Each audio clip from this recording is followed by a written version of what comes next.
اور اس کے علاوہ یہ ہے کہ اگر آپ نوافل وغیرہ پڑھتے ہیں نا، جیسے اشراق ہے، چاشت ہے، اوابین وغیرہ ہیں، یا اور کوئی بھی نوافل ہوتے ہیں، تو ان کو آپ ابھی مؤخر رکھیں۔ ہاں، تہجد کے نوافل آپ پڑھ سکتے ہیں اور وہ پڑھنے چاہیے۔ اور ہمارے مجدد الفسانی رحمۃ اللہ علیہ نے یہ فرمایا ہے کہ جو تہجد ہے وہ اس راہ کی، یعنی تصوف و سلوک کے راستے کی اہم ضروریات میں سے ہے۔ تو نوافل کو ابھی آپ نے مؤخر رکھنا ہے۔ اور اس میں ہمارے سلسلہ کے حضرات یہ فرمایا کرتے ہیں کہ جو ابتدا کے اندر سالک کے لیے نوافل کے اندر مشغولی جو ہے نا وہ اس کی کچھ عرصے کے لیے مؤخر کرائی جاتی ہے، اور اسی طرح سے اور جو دوسرے جتنے بھی نفلی اعمال ہوتے ہیں نا ان سے سالک کو روک دیا جاتا ہے، اور اسے یہ کہا جاتا ہے کہ تم نے فی الحال اپنی جو ساری کی ساری توجہ ہے اس کو ابھی تم نے اس میں ذات کے ذکر پر ہی مرکوز رکھنا ہے۔ ٹھیک ہے نا؟ تو اس میں یہ اس کا یہ ہوتا ہے کہ جیسے جو ہمارا جسمانی علاج ہوتا ہے نا اس میں ایک اینٹی بائیوٹک ہوتی ہے اور ایک ملٹی وائٹامن ہوتی ہے۔ تو ڈاکٹروں کا عام طور پہ نا یہ طرز ہوتا ہے کہ وہ پہلے مریض کے جسم سے نا انفیکشن کو ختم کرنے کی فکر کرتے ہیں، اس کے بعد اس کو ملٹی وٹامن دینے کا سوچتے ہیں کہ جب تک جسم کے مختلف حصوں کے اندر انفیکشن موجود ہو تو اس انفیکشن کی موجودگی کے اندر ملٹی وائٹامن ٹھیک طرح سے اپنا کام نہیں کرتی۔ تو اسی طرح سے یہ جو روحانی شفا کا، روحانی اصلاح کا جو راستہ ہے نا اس کے اندر بھی ہمارے حضرات یہ فرماتے ہیں کہ ابتدا کے اندر تو اب اس میں تو یہ صرف نوافل کی بات ہوئی ہے نا، ہمارے حضرت مجدد الفسانی رحمۃ اللہ علیہ نے تو اپنے ایک مکتوب کے اندر یہ بات لکھی ہے کہ جب تک مرید کے اندر ذکر یعنی اسم ذات کا ذکر پختہ نہ ہو جائے اس وقت تک تو اس کو قرآن پاک کی تلاوت کو بھی مؤخر رکھنا چاہیے۔ تو ہمارے حضرات تو اس پہ اتنا زیادہ فوکس دیتے ہیں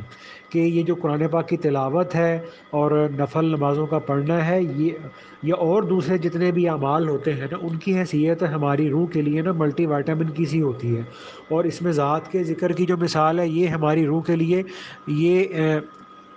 اینٹی بائیوٹک کی ہوتی ہے، اور جو دوسرے نفلی اعمال ہیں ان کی حیثیت ملٹی وائٹامن کی ہوتی ہے۔ تو اسی طرح سے ہماری روح کے اعتبار سے بھی جب تک ہماری روح کے اندر اللہ کی ذات سے غفلت موجود ہے اور اندر کے باطنی رذائل موجود ہیں نا اس وقت تک قرآن پاک کی تلاوت کا اور نوافل کے بہت زیادہ پڑھنے کا نا انسان کو حقیقی طور پہ فائدہ حاصل نہیں ہوتا۔ تو اس لیے ہمارے جو مشائخ ہیں نا وہ ابتدا کے اندر اس راستے میں چلنے والے سے نا اور جتنے بھی نفلی اعمال ہوتے ہیں نا ان کو کچھ عرصے کے لیے نا مؤخر کرا دیتے ہیں۔ تو اس میں آپ سے بھی یہی تھا، گزارش تھی کہ اگر آپ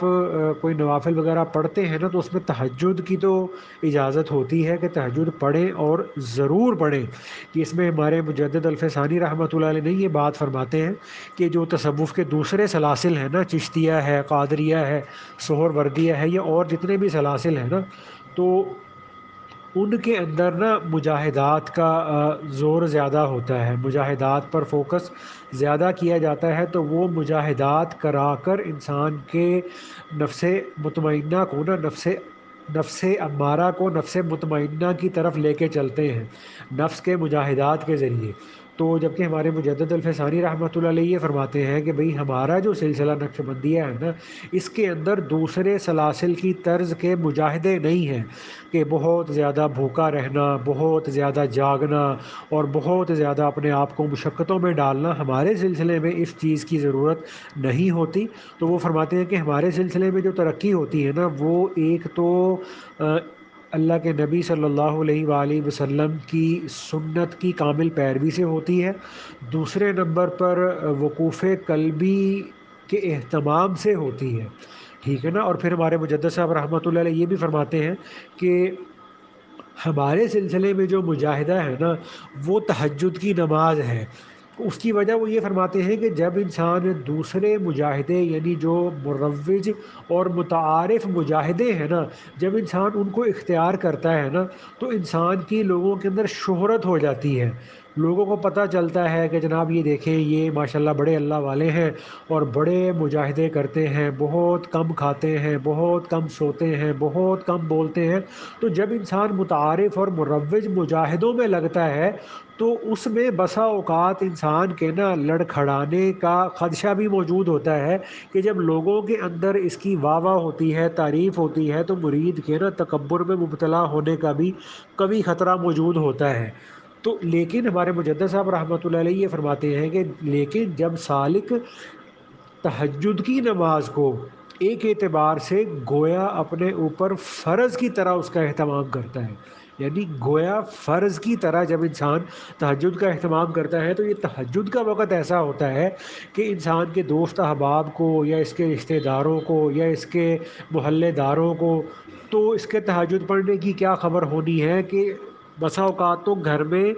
ساتھ رہنے والوں کو بھی ہمارے تہجد پڑھنے کی خبر نہیں ہوتی کہ جو تہجد کا وقت ہوتا ہے نا اس میں انسان ساری رات بھی اگر کسی وجہ سے جاگتا رہا، کسی تکلیف سے، کسی بیماری سے، کسی مصروفیت سے، تو ساری رات جاگنا آسان ہوتا ہے، لیکن جو ہی تہجد کا وقت شروع ہوتا ہے نا اس وقت میں اچھا خاصا بیمار اور تڑپتا ہوا آدمی بھی نیند میں چلا جاتا ہے۔ تو یہ تہجد کی نماز کا اہتمام اور تہجد کی نماز پر دوام، یہ ایسا ہمارے سلسلے کے حضرات نے اس کو مجاہدہ متعین کیا ہے کہ یہ اور جو متعارف مجاہدے ہیں نا ان مجاہدوں کی اس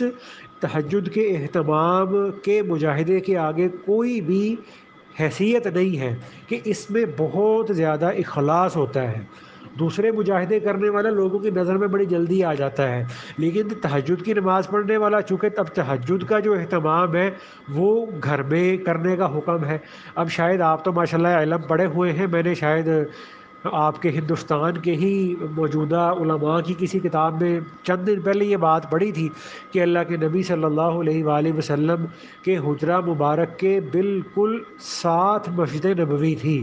لیکن اللہ کے نبی صلی اللہ علیہ وآلہ وسلم تہجد کی نماز پڑھنے کے لیے مسجد نبوی میں تشریف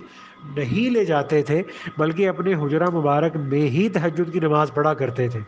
تو تہجد کی نماز اپنے گھر میں اپنے کمرے پہ پڑھنے کا زیادہ اجر ہے، زیادہ فضیلت ہے، اور یہ اخلاص کے بھی زیادہ قریب ہے، اور یہ تہجد کی نماز پر پابندی اور استقامت کا مجاہدہ ایسا مجاہدہ ہے کہ یہ انسان کو نا اللہ تعالیٰ کے بہت زیادہ قریب کرتا ہے، اپنے اخلاص پر ہونے کی وجہ سے، لوگوں میں عدم شہرت کے ہونے کی وجہ سے، لوگوں پر عدم اطلاع کے ہونے کی وجہ سے۔ تو آپ تہجد کا اہتمام ضرور رکھیں، ٹھیک ہے نا؟ تو باقی جو جتنے بھی نفلی اعمال ہیں نا ان کو آپ فی الحال مؤخر کر دیں، اور اس وقت میں بھی جو آپ نفلی اعمال کرتے تھے ان نفلی اعمال کے اوقات کو آپ نے خالی نہیں چھوڑ دینا، بلکہ ان نفلی اعمال اگر آپ کرتے تھے تو اس وقت میں آپ نے اس میں ذات کے ذکر میں ہی مشغول ہونا ہے، ٹھیک ہے نا؟ تو اللہ نے چاہا، اللہ پاک کرے گا انشاءاللہ جب آپ تھوڑا آگے بڑھیں گے، آپ کے اندر تھوڑا سا استحکام پیدا ہوگا، تو انشاءاللہ تعالیٰ پھر جو باقی نفلی اعمال ہیں تو اللہ تعالیٰ کے فضل و کرم سے پھر ان پر استقامت اور ان پر دوام کی بھی نوبت انشاءاللہ تعالیٰ آ جائے گی۔ فی الحال آپ نے اپنا سارا فوکس اس میں ذات پر رکھنا ہے، اور جو باتیں میں نے آپ کو عرض کی ہے نا کہ آپ نے پچھلے 40 دن کے اندر یہ جو باتیں میں نے لکھی ہیں ان پر، اور جو آپ کو ویسے محسوس ہوئی ہیں ان پر آپ نے غور کر کے نا ان کو تفصیل سے مجھے بتانا ہے۔ السلام علیکم ورحمۃ اللہ وبرکاتہ۔